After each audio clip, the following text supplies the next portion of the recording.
間空置校舍同埋40幾個政府嘅閒置物業啦。後生要嘅唔係大錢，係一個可以放心 hea、自在識人嘅角落啫。啱啱你俾咗一個建議，我覺得幾好嘅，即係其實10月初五街啊，或者係嗰個關前街嗰邊都有一啲嘅地方啊，或者咖啡廳，其實真係幾適合係攞嚟搞活動嘅。咁啊，變相咗社團啦，又或者係一啲嘅個體戶啊等等，我覺得係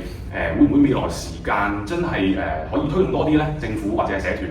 咁啊，而政府嗰邊會唔會有啲嘅政策係可以鼓勵到我哋年青人係主動去叫做舉辦一啲聯誼活動或者交友活動嚇，贊助場地啊，或者係嗰啲商家可以叫做聯動啊。